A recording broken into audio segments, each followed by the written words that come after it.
বন্ধুরা, তোমরা কেমন আছো? তো সকালবেলা টিফিন থেকে শুরু করে এই যে লুচি, কুমড়ো আলুর তরকারি আর সিমুই করেছিলাম আজকে। তো খাওয়া গেছে। তারপরে যে আমার বর তাল শাঁস আর এই যে লিচু এনেছিল। তারপরে যে অনেক জামা কাপড় ছিল সেগুলো, তো জামা কাপড়গুলো সব গুছিয়ে নিলাম। অনেকগুলো জামা কাপড়, তো অনেক টাইম লাগছে। সব জামা কাপড়গুলো গুছিয়ে নিয়ে তারপরে বিছানাটা পরিষ্কার করে সুন্দর করে ছেড়ে নিয়েছি। অনেকগুলো জামা কাপড়, তো আমি অনেক টাইম লেগে যাচ্ছে গোছাতে।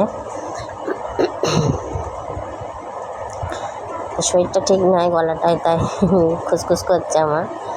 এটা হয়ে গেল।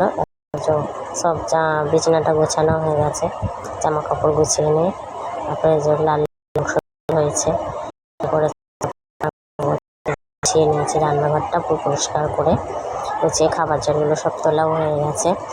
তারপরে এই যে গোপাল সেবা দিয়ে দিয়েছে, গোপালকে আজকে মিষ্টি দেওয়া হয়েছে। তো ভিডিওটা ভালো লাগলে লাইক সাবস্ক্রাইব করে দিও।